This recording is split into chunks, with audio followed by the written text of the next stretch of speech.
Bom dia, pessoal. É um prazer poder moderar esse painel com algumas das principais companhias do Brasil nesse segmento, né?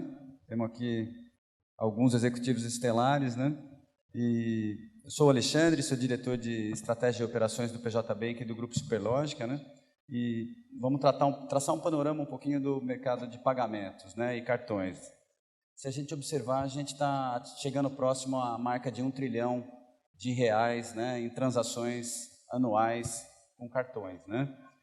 Cartões de crédito, no varejo, e entre as pessoas que possuem cartão, né, com mais de 18 anos e vivem em cidades com mais de 100 mil habitantes, em torno de 96% delas usam o cartão mensalmente e 55% todos os dias, ou seja, é um meio de pagamento muito bem consolidado no Brasil. E a gente está vendo alguns vetores de transformação bastante importantes, 3 vetores especialmente, né, nessa área, né? O cartão, ele está avançando em cima dos pagamentos através de boletos, sobretudo nos serviços, né? A gente tem a chamada guerra das maquininhas, né? Algo que bastante noticiado, né? E finalmente algumas regulações que graças a novas tecnologias estão permitindo a chegada do pagamento instantâneo e do Open Banking, né? Então, vamos tratar um pouquinho disso aqui, né? Então, a primeira pergunta que eu faria, né? Desculpem, saiu aqui. Cá está o arquivo.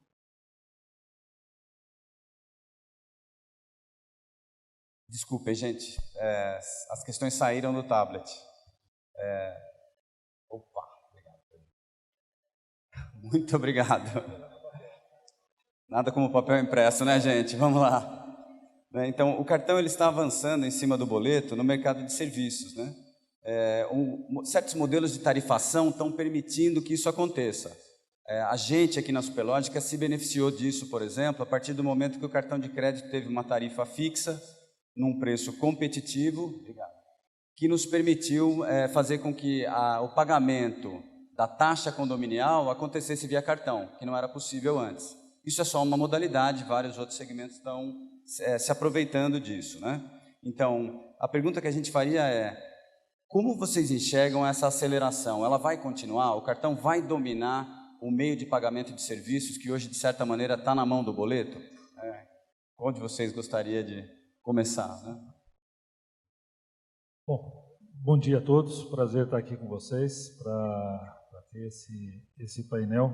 Isso aqui é um bom exemplo que a tecnologia também falha, né? E qual é a nossa visão? Primeiro, esse negócio que tal tecnologia, tal processo vai acabar, eu pessoalmente tenho um pouco de receio de algumas afirmações. Eu acho que o mundo que a gente está vivendo hoje não é um mundo do ou, é um mundo do i.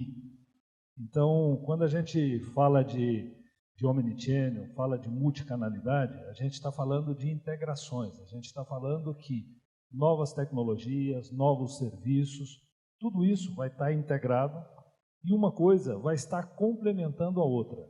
A gente olha lá atrás, quando eu me lembro, há muitos anos atrás, 36 anos de banco, uma das agências que eu cheguei uma vez quando era diretor regional, chegou lá uma TM e disseram o seguinte: ó, essa máquina aqui veio para acabar com as agências bancárias.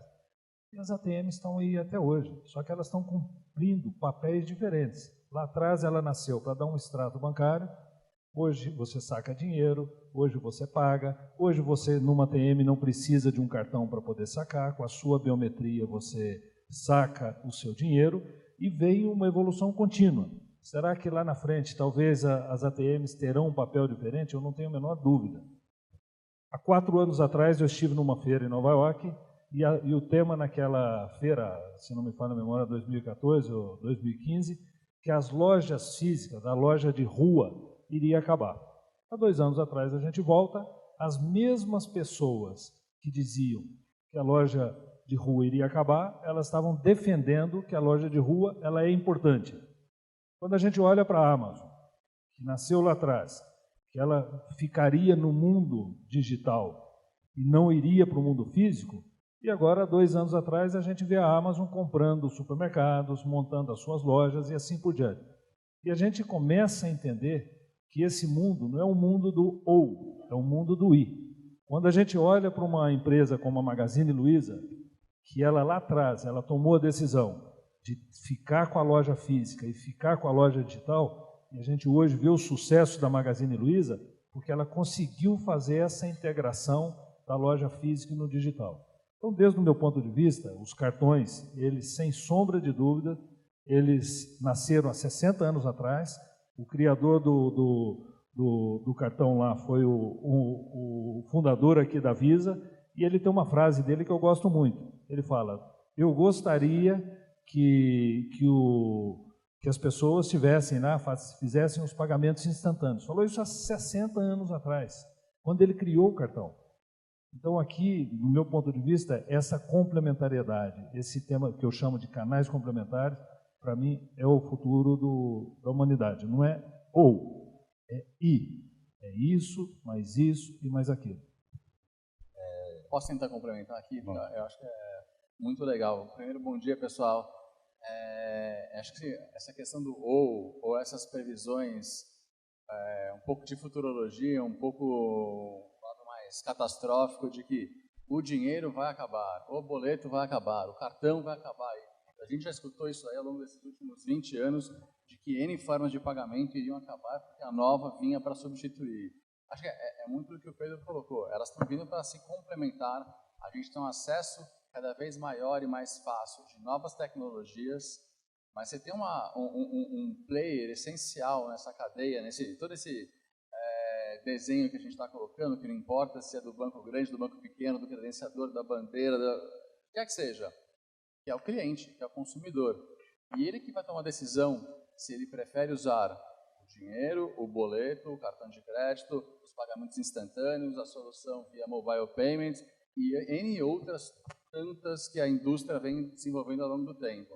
Então, acho que tem uma discussão, e eu estou só pegando o gancho aqui para eu concordo perfeitamente, que é o E. A gente está colocando mais opções, mais soluções, e que o cliente final é que vai começar a que faz mais sentido para ele, que tem mais aderência a ele, e eventualmente naquele momento, naquele contexto específico. A pessoa pode optar ainda, vou dar um exemplo, por usar boleto em alguma situação, por mais que o boleto eu acho que seja um caso que a gente tem todas as ferramentas aqui para realmente eliminar, mas ele pode usar mobile payment em uma situação, usar o cartão tradicional. Saiu aqui, voltou. E por que não usar dinheiro em outra? Não estou nem defendendo quem está certo e quem está errado, mas existe um fator aqui que é o cliente final ser o soberano dessa decisão, e o nosso papel é ter cada vez oferecer mais soluções, das mais variadas e com os maiores ou menores níveis de tecnologia, para que ele tenha a decisão final de como é que ele quer pagar por tal despesa. Legal. Bom dia. Agradecer a oportunidade de estar aqui dividindo um pouquinho com vocês a nossa visão. Pegando aqui o ponto dos pagamentos, eu acho assim, os meios de pagamento hoje já representam 36% do consumo, né? Então a gente já tem aí uma penetração relativamente alta. Tem uma meta da indústria aqui de chegar a 60%. Existem países que já chegam a esse valor, então não é uma meta absurda. E o boleto, assim como o dinheiro, são meios que, de certa forma, a gente entende que tem oportunidade para trazer para um meio de pagamento mais rápido, mais ágil, mais eletrônico. Então, as bandeiras têm se movimentado sim, têm criado formas para diminuir custo, para tornar essa transação mais rápida. Então, pegando o exemplo aqui da Superlógica, realmente, para condomínios já existe toda uma precificação diferente para que esse movimento passe a vir para o cartão. E a mesma coisa está sendo feita para pagamentos de seguros, de escola, que ainda são aí também feitos em boleto.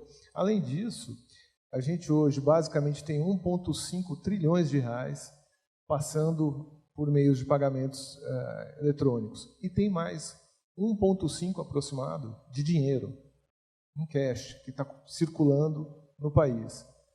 E a gente sabe que tem um benefício na hora que isso se transforma num pagamento formal, num pagamento digital.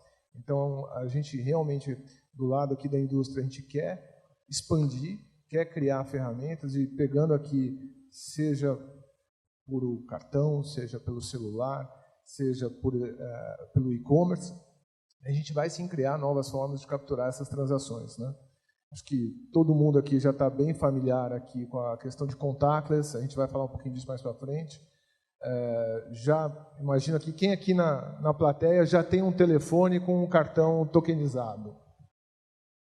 Olha isso, quem está aqui na frente não está vendo, mas tem muita gente aqui que já tem um celular com cartão dentro do celular, e não vai ser esse a única opção. Essa, de novo, pegando aqui o exemplo, vai ser, tem gente que vai usar o celular, o cartão do celular, tem gente que vai usar uma pulseira, vai usar o relógio, e tem gente que vai continuar usando o cartão. Quem vai definir é o cliente, e a gente tem que estar só atento para criar as oportunidades para esse cliente se sentir melhor, seja o meio de pagamento que ele escolher. Muito bom. Bom, pessoal, falando um pouquinho agora do pagamento instantâneo, né? A gente tem um grupo, né, no Banco Central estudando o pagamento instantâneo para a gente regular isso, né? Pagamentos 24/7, né? Talvez com repasses em D0, né? Incluindo até o QR Code de maneira mais disseminada, né? Nesse sentido, né? Vocês acham que pode acontecer alguma coisa, como aconteceu na China, aqui no Brasil, né? A China, os meios de pagamento instantâneo se proliferaram de uma maneira especialmente rápida em relação ao resto do mundo, né? A China certamente não contava com o cartão de crédito tão estabelecido como ele é no Brasil, né? Mas, de qualquer maneira, foi uma revolução que aconteceu na China. Como que vocês veem isso, né? Acho que, assim, a situação da China e da Índia, por exemplo, são países completamente diferentes do Brasil. Eu vou fazer alguns comentários.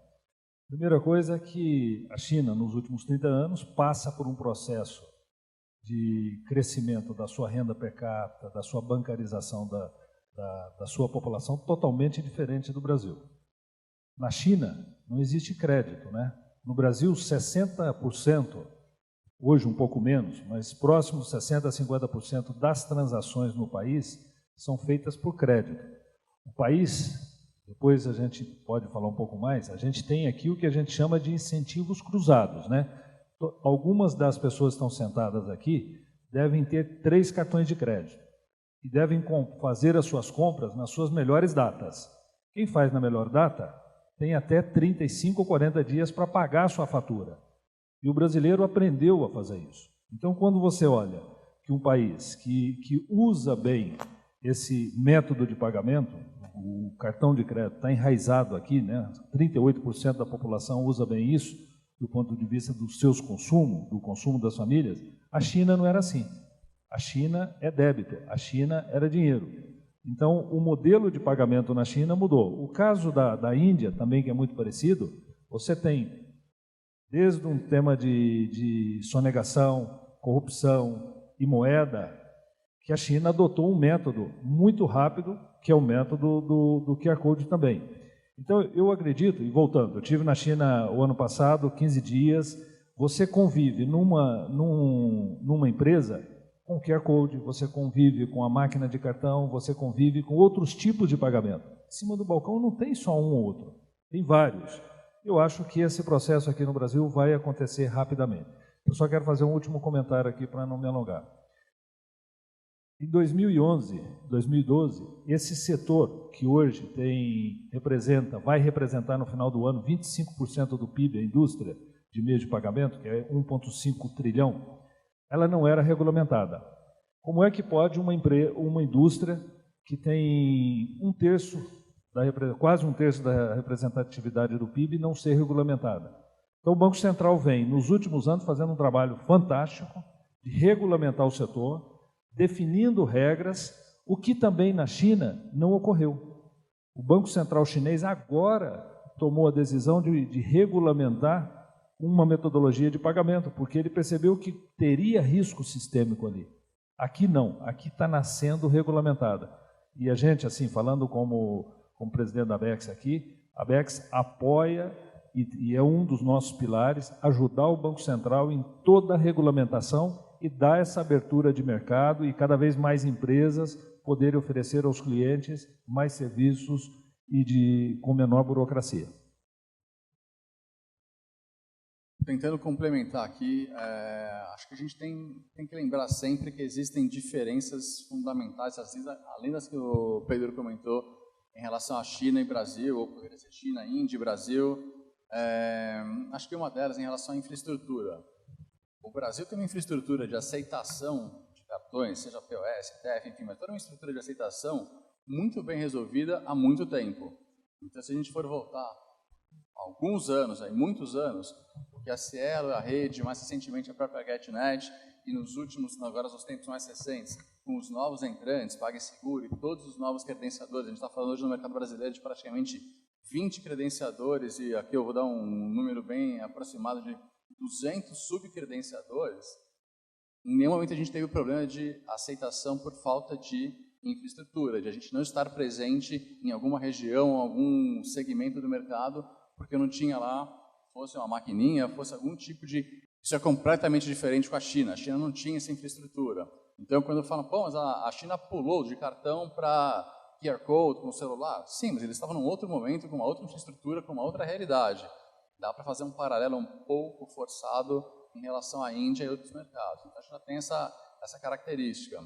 Quando você olha para o mercado chinês, e o Pedro comentou um pouquinho agora em relação à legislação, eles têm um duopólio, claro.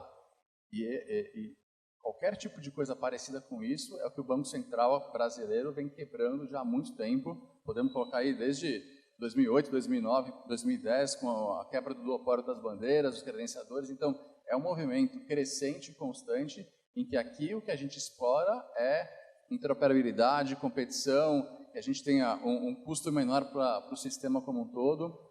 E isso a gente não vê na China. Então, para dar alguns exemplos, a gente pode ficar falando aqui no mercado chinês, em comparação com o brasileiro, por um bom tempo, mas não dá para simplesmente falar, porque na China foi assim que o Brasil vai acontecer a mesma coisa. São mercados completamente diferentes, com históricos diferentes, dinâmicas de negócio diferentes, tecnologia diferente. Então, não é porque lá funciona, ou funcionou, ou é assim que está evoluindo, que a gente vai seguir os mesmos modelos, as mesmas características. Bom, só complementando aqui o Pedro e o Felipe, eu acho que já está bem claro que a gente não é a China nem a Índia, então não dá para a gente se comparar nesse quesito de penetração de meios de pagamento, como eu falei agora há pouco, com eles, e por isso esse salto não vai ser tão rápido como foi lá aqui no Brasil. Eu acho que todo mundo está se preparando, a gente tem visto que os participantes da indústria têm gerado as suas alternativas. Eu acho que a única preocupação que a gente tem que ter é realmente a segurança, né, que esse sistema tem que ter, porque eu acho que hoje o que tem na indústria é uma infraestrutura que garante todas as partes, né? A gente não conhece aqui nenhum caso de problemas entre as partes do ecossistema de pagamentos hoje quando acontece um problema entre eles. Então, sempre o sistema está garantido, né? Eu acho que essa é uma preocupação também do regulador hoje, quer dizer, qualquer nova tecnologia que entre, que mantenha o mesmo patamar de segurança que tem hoje já instalado, né? Acredito que em alguns segmentos o QR Code pode funcionar um pouco melhor, talvez na questão de P2P, né, de pagamento entre pessoas, eu acho que isso pode ser uma funcionalidade diferente.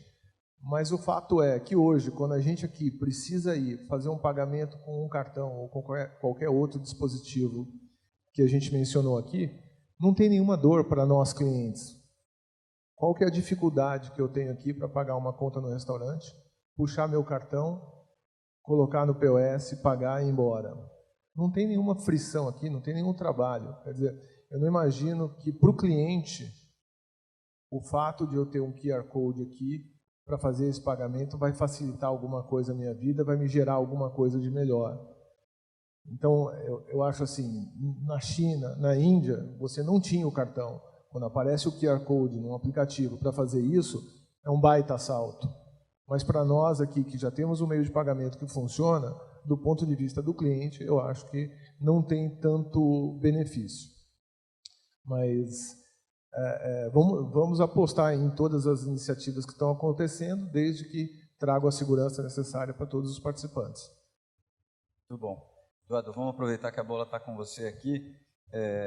Explica para a gente como é que funciona o Visa Direct e como você julga o posicionamento dele para esse cenário de pagamento instantâneo. O Visa Direct não é mais nada do que uma ferramenta de pagamento instantâneo também, né? É uma ferramenta que a Visa tem para que eu possa transferir dinheiro entre pessoas instantaneamente, 24 horas por dia, 7 dias por semana. Então, hoje, a gente está investindo bastante nessa ferramenta. Todos os bancos hoje já estão prontos para receber essa transação. Então, os bancos do Brasil já podem receber essa transação e estão se preparando para fazer o envio da transação. Então, eu vou poder pegar de um cartão de crédito Visa e mandar para outro cartão de crédito Visa uma transação de um valor financeiro, transferindo um pagamento que eu eventualmente tenho que fazer para alguém. Esse pode ser feito de cartão de crédito para cartão de crédito, cartão de débito para cartão de débito, cartão pré-pago para cartão pré-pago.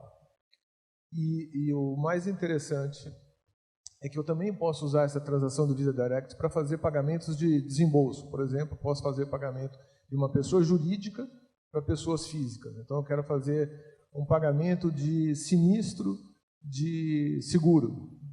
Eu posso mandar esse dinheiro direto para o cartão de crédito da pessoa que está lá, que acabou de ter um acidente, que precisa usar aquele dinheiro para pagar um guincho ou para pagar o mecânico que vai consertar o carro dele. Então, a seguradora pode mandar esse dinheiro direto para o cartão de crédito.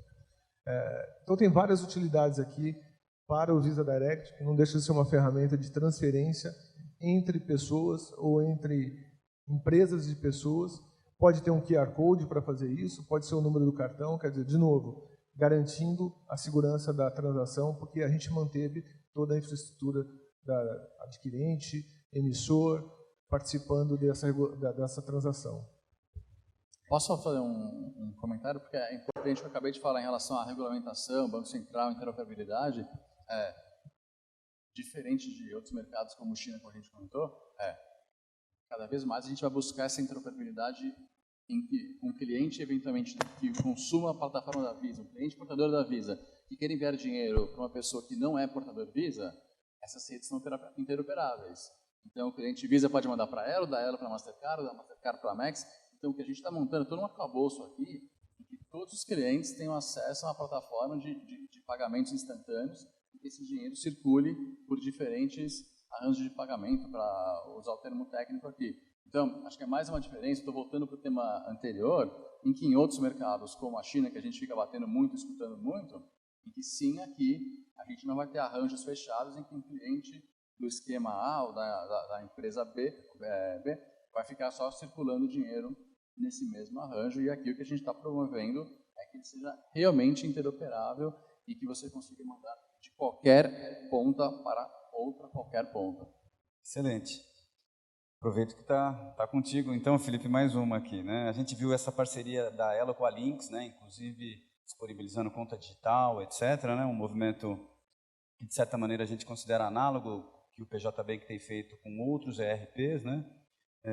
Como que você vê essa parceria? Como isso é promissor? O que você tem para falar sobre isso, né? Eu não posso falar muito ainda, é uma coisa super recente, a gente só soltou a própria Lynx soltou uma nota na imprensa. Para quem não conhece, a Lynx é um player extremamente relevante na solução Se me permite, ERPs para varejo, né? Sim, soluções tecnológicas para o grande varejo, estamos falando aí de médias e grandes empresas, eles têm mais ou menos 50% de market share nisso, então oferecem desde soluções de conexão com ERP, frente de caixa, e aí o leque de serviços é gigantesco. E eles, nesse momento, assim como N outras empresas, algumas que já foram mencionadas aqui, estão entrando para o segmento de payments para a indústria de pagamentos.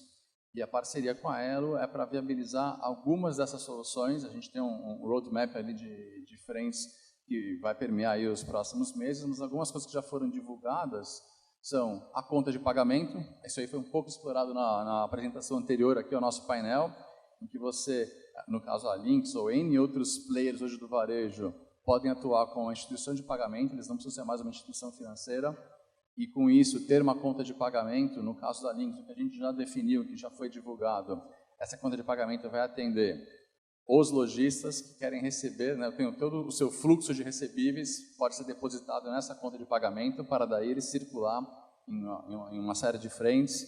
a gente vai ter um tipo de cartão para pagamento de funcionários, seja da própria Lynx e de todo esse ecossistema de empresas que consomem tecnologias da Lynx.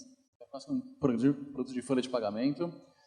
Tem soluções de QR Code, tem uma série de soluções de pagamentos instantâneos, então é um leque bem abrangente, nem todos eu posso explorar agora ainda porque não foram publicados, mas a gente acredita bastante até pela força da Lynx, pela presença da Lynx em todo esse mercado, principalmente no varejo, dá para explorar muita coisa bacana com essa parceria.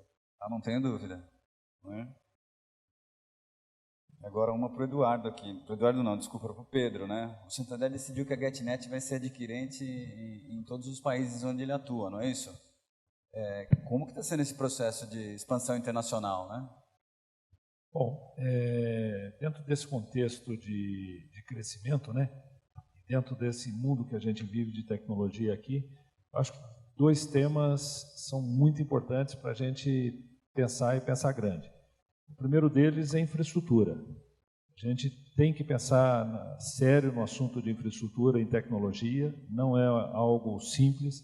A gente tem visto ao longo desses últimos meses acontecimentos no mundo inteiro, empresas ficando fora do ar, empresas importantes, né, ficando fora do ar, empresas importantes com vazamento de dados. Então, o tema segurança e infraestrutura é algo muito importante. Então, no caso nosso, na GetNet, a gente investiu aqui junto com o Santander em Campinas. Nós temos aqui um data center Tier 4. Tier 4 significa segurança, significa infraestrutura, etc. É o único da América Latina. Investimos aqui mais de R$1 bilhão nessa infraestrutura. E a gente acredita que essa infraestrutura pode servir para outros países. Investimos na plataforma digital, uma plataforma completa de e-commerce, onde a gente tem todos os periféricos para prestar serviço, desde cofre digital, gateway, etc. São 9 periféricos, marketplace, e a gente acredita que isso também pode se expandir para outros países. E um outro assunto importante também é uma plataforma de fraudes, né? Fraudes e segurança da informação. Acho que todo mundo aqui sabe, o ano que vem entra a Lei de Proteção de Dados, é algo muito sério. As multas para vazamento de dados podem chegar a um nome, a R$50 milhões. Então, é um tema sério. Então, a segurança e infraestrutura é parte da nossa estratégia. A gente acredita que pode prover isso para outros países também. Muito bacana, né? Uma empresa nascida no Brasil, não é isso? Expandindo. Exatamente. Legal. Bom, gente, vamos falar agora do outro aspecto, que é a chamada guerra das maquininhas, né? Então, a gente observa que a GetNet, a Stoner, PagSeguros, Safra, né, ganharam muito espaço em cima dos antigos líderes, né, dos líderes, aliás, salvo engano da minha parte, Cielo e Rede, né, que estão, de certa maneira, tentando defender posição, né? Como que vocês acham que essa guerra, se é que a gente pode chamar assim, né, pode e deve evoluir, e que benefícios o varejista pode ter e se beneficiar disso, né, dessa competição mais acirrada? Eu acho o tema assunto guerra muito duro, a frase. Eu gosto mais direito de escolha, né? O cliente tem o direito de escolher. Eu sempre digo que a gente tem cliente que quer alugar uma maquininha. Por que ele quer alugar uma maquininha? Ele vende sanduíche na praia 4 vezes ao mês. Para que ele vai comprar uma máquina? Ele aluga. Tem a quermesse da igreja. Para que a igreja vai comprar uma máquina? Ela aluga. Então, eu acho que aqui essa concorrência, né?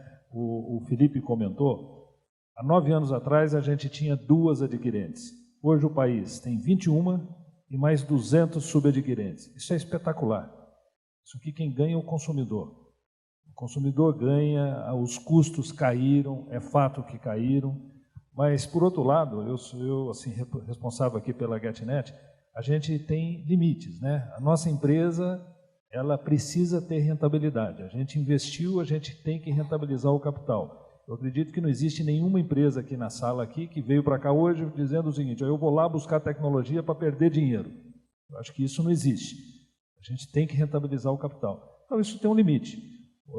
Às vezes eu visito um posto de gasolina e falo para ele, você consegue vender gasolina mais barata do que você compra da Petrobras? Isso não existe. No caso nosso, o que a gente fez? A gente foi trabalhar nos custos, hoje a gente tem um custo de eficiência, deve ser um dos melhores que existe na indústria. E como é que a gente trabalhou? Investindo em infraestrutura, e simplificando a vida dos nossos clientes e simplificando os processos dentro da companhia e levando inovação e eficiência para os nossos clientes. Os clientes que conseguem enxergar que nós estamos levando eficiência e inovação, a gente sai dessa guerra. Eu não sei aqui, se me permite assim, fazer um exercício aqui. Quem tem iPhone e Samsung na sala, levanta a mão, por favor. 90% da sala. E por que no estado de São Paulo tem uma propaganda de um celular que custa, sei lá, R$250? Por que a gente não compra? Porque não atende às nossas necessidades. Hoje a gente coloca uma HP dentro do celular que no passado se andava com uma HP na mão para fazer conta. E por que você coloca isso no teu celular? Porque ele suporta isso. Ele suporta essa tecnologia. Então, usar a tecnologia em prol de fazer mais negócio, em prol de reduzir os meus custos, melhorar a eficiência do cliente, esse é o nosso mindset, a gente pensa dessa forma. Esse tema de guerra das maquininhas, a gente não está meio fora dessa conversa. A gente foi a primeira empresa que entrou no mercado e ajudou a reduzir os custos. Eu sempre digo o seguinte, se os custos de adquirência estão aí, a GetNet foi a pioneira. 3 meses atrás, a gente foi o pioneiro também, a pioneira, em lançar o pagamento com 2 dias e uma taxa de 2%. É simples. Taxistas, faça o exercício. Entrem no táxi e perguntem para o táxi quanto ele paga. Ele não sabe. Ele vai te dizer que paga 2 disso, mais 2 de antecipação, mais 2 daquilo. No nosso caso é 2%, 2 dias. Então a gente gosta de simplicidade, ajudar o cliente a vender mais e ajudar o cliente na eficiência.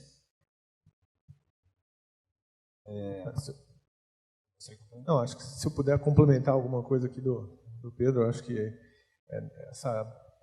também não concordo que a melhor palavra aqui é uma briga, uma guerra. Eu acho que a entrada de novos adquirentes tem que ser com o objetivo de aumentar a penetração, né, em regiões que ainda não existem aceitação, em meios de pagamento que ainda têm oportunidade de se transformar em pagamentos digitais.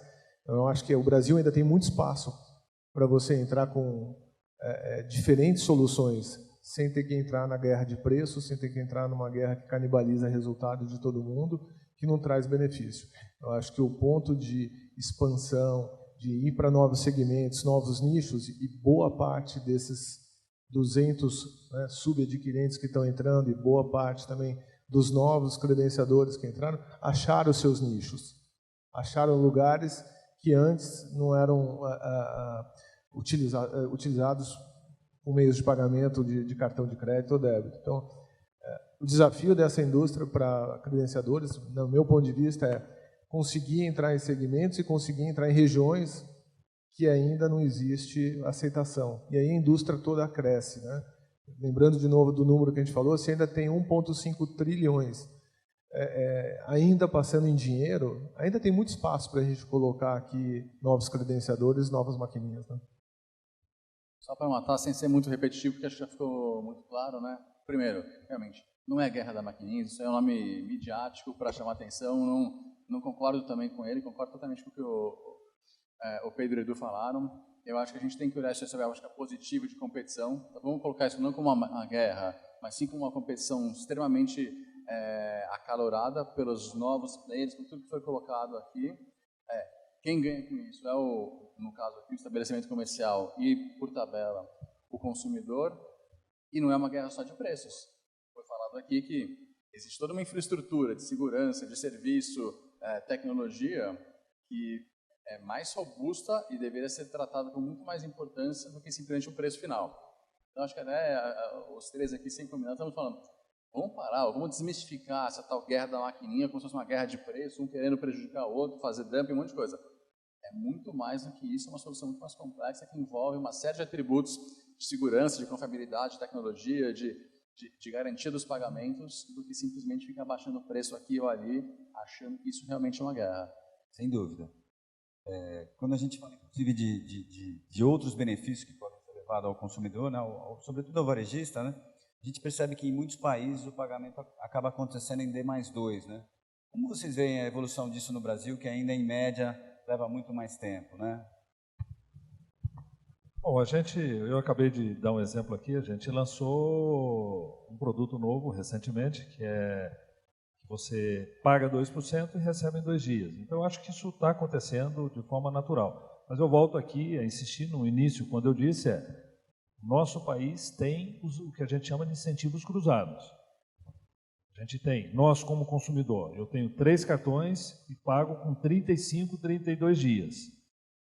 Alguém está assumindo esse risco.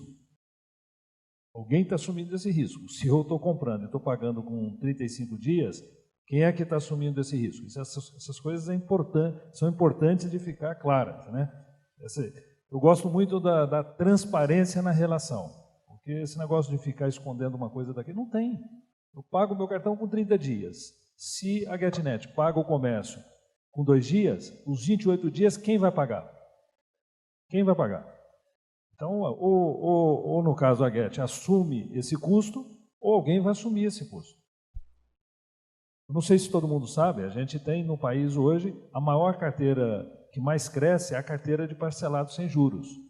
Nós vamos lá no comércio, compramos em 6 parcelas. Se tem um custo, porque o estabelecimento colocou custo no produto ou no produto, eu não sei, porque eu estou ali prestando um serviço. E o consumidor tem que saber. O consumidor tem que perguntar para o estabelecimento o seguinte: se eu pagar à vista, quanto é o desconto? Eu faço essa pergunta sempre. Esse é o papel do consumidor. O consumidor tem o direito de perguntar: se eu pagar à vista, tem desconto ou não tem desconto? Como é que pode isso? Se eu pago em 6 parcelas, é o mesmo preço que o pagamento à vista. Eu acho que essas coisas no mundo, o que está acontecendo também no nosso país, ninguém nessa sala aqui teve a oportunidade de viver um país com uma taxa Selic de 6%, porque a última vez que isso aconteceu foi em 1948. Então tem 70 anos que isso não existe no país. Então nós estamos vivendo um país agora com uma taxa de 6,5%, onde vai nos dar a possibilidade de pensar diferente a gestão do dinheiro. Isso vai nos dar a oportunidade de investir e pensar no longo prazo. Isso não acontecia no passado. A nossa geração aqui não viveu isso. A nossa geração viveu taxas de até 45%. Hoje nós estamos falando de uma taxa Selic de 6,5%, que já está aí há algum tempo e tudo indica que vai ficar pela frente. É possível que nesse mês o país tenha deflação. Isso é inacreditável. Então, isso não é da nossa geração. A nossa geração aqui foi uma geração de inflação, de juros altos, sem estabilidade. Nós estamos vivendo um outro mundo. Nós estamos vivendo um mundo que os países europeus, os Estados Unidos vivem, onde tem juros razoáveis, para você poder investir, para você poder pensar no longo prazo. Isso tem a ver também com o comportamento nosso na hora de pagar. Por último aqui, alguém falou que o tema do pagamento não é importante, hein? A coisa mais importante que tem é o pagamento. Eu não sei se todo mundo aqui na sala, mas eu recebo uma vez só ao mês, infelizmente. E pago, às vezes, 5 vezes ao dia. Então, o pagamento é a maior arma que nós temos hoje. O pagamento, ele é importante para o consumidor, ele é importante para o estabelecimento. E quando esse senhor paga em dinheiro e eu pago em cartão, eu vou 10 vezes no restaurante e ele vai 10 vezes, eu posso chegar no restaurante e o garçom me perguntar: senhor Pedro, o senhor quer comer a mesma comida de ontem? Se ele paga em dinheiro, ele nunca vai saber a comida que ele está pagando, que é a comida que ele comeu. Então, hoje, com inteligência artificial, com dados, a gente consegue saber e viver melhor. Vamos falar rapidamente de Open Banking? Então, vamos lá, né? O Open Banking, como vocês imaginam que ele deve mudar o mercado financeiro, né? E vocês trataram do Omnichannel, né? Naturalmente, uma evolução tecnológica que a gente pode traçar paralelos em outras indústrias, né? Não é porque surgiu a televisão e a internet que o rádio acabou, né? Ele continua, mudou a relevância dele, inclusive alguma forma de uso, né? Mas ele está aí, né? Com o Open Banking, né? O que vocês acham como ele muda o mercado financeiro, os meios de pagamento e se isso incentiva o fim do dinheiro em espécie, né? Bom, sem dúvida a gente está vivendo cada vez mais num mundo colaborativo, né? Não sou mais eu, empresa, que faço isso, mas sou eu mais algumas empresas empresas que fazemos alguma coisa, né? A gente tem mudado muito o nosso mindset na empresa. Enquanto eu não consigo entregar uma solução, eu vou trazer alguém, algum parceiro, alguma fintech, alguma startup que possa me ajudar a entregar essa solução para um cliente meu. Então, eu acho que com esse mindset na cabeça de que a gente tem que viver num mundo cada vez mais colaborativo, nossos filhos estão vivendo já nesse momento, já entendem que é assim que as coisas funcionam, né? Não preciso mais ter carro, eu não preciso mais fazer uma aquisição, eu posso dividir com alguém uma bicicleta, eu posso dividir com alguém o carro, eu posso... Quer dizer, por que não as indústrias também serem assim? Por que não os bancos também serem assim? Né? Então, acho que a questão do Open Bank vai nessa linha de eu poder autorizar as minhas informações estarem sendo utilizadas por outras instituições, por outras parceiras, que podem prestar um serviço que, eventualmente, o emissor, o banco, não está prestando, e essa empresa pode fazer, né? Um exemplo que todo mundo conhece, o Guia Bolso, consolida lá todos os pagamentos que o Pedro aqui mencionou, de uma forma de organizar, de você saber que dia que você está pagando, aonde você está gastando, como é que você está se relacionando com a despesa que você tem. Então, eu acho que é um caminho sem volta, né? O regulador também está estimulando muito isso, a gente tem um regulador muito aberto à inovação, isso é muito positivo no Brasil. Se a gente olhar nos últimos 5, 6 anos, o que o Banco Central tem feito para abrir novas oportunidades para instituições de pagamento, para fintechs, para startups, para empresas para emprestar até dinheiro, né? Esse ano mesmo já saíram várias novas oportunidades. Eu acho que esse é um caminho sem volta. O Open Bank veio para chegar e só vai beneficiar o consumidor. Claro que, mais uma vez, a gente sempre tem que falar, tem que ter segurança, porque a partir do momento que eu abro a minha informação para alguém, eu também não quero que essa informação trafegue para qualquer pessoa ou para qualquer empresa. Tem que ter segurança. Eu acho que esse é o maior ponto de atenção aqui do Open Bank, é a segurança que vai ter na hora que você tomar a decisão de disponibilizar os seus dados. Posso tentar dar um passo para trás, só para garantir que as pessoas, todo mundo aqui está familiarizado com o conceito de Open Banking, mas de uma forma bem lúdica, bem simplista, o que a gente está falando aqui hoje, todo o relacionamento que nós aqui temos com os bancos, seja o dinheiro na conta, os seus investimentos, as suas tomadas de crédito, qualquer tipo de outra operação, hoje ela está totalmente fechada e blindada, quase que uma informação do banco. Esse é um movimento que já vem sendo puxado em outros mercados, principalmente na Europa, em que essa informação não deveria ser do banco e sim do consumidor. Eu é que tenho a minha relação ali com o meu dinheiro, com meus investimentos, com o meu crédito, etc.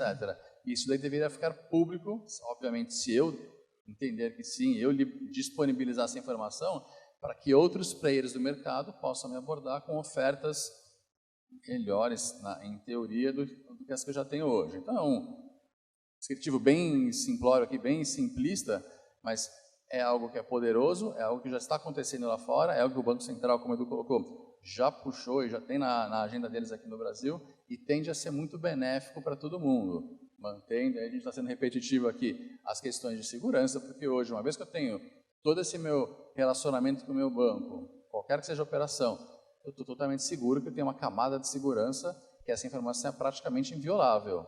A partir do momento que você começa a abrir isso para N players de tamanhos distintos, com capacidades de gerar ferramentas de segurança distintas, tem que se tomar cuidado para ter esse equilíbrio. Então, por um lado, é extremamente poderoso, valioso para o consumidor final, por outro, a gente tem que tomar uma série de cuidados aqui para não fazer isso de forma errada, e aí você vai contra a privacidade do consumidor, tem a lei de proteção de dados que o Pedro comentou, você tem uma série de pontos que são extremamente importantes e que têm que ser preservados nesse movimento. Bom, pessoal, nosso painel termina aqui. Eu gostaria de agradecer ao Eduardo, ao Pedro, ao Felipe por compartilhar as ideias deles com a gente. Peço uma salva de palmas para eles. Obrigado. Obrigado, pessoal.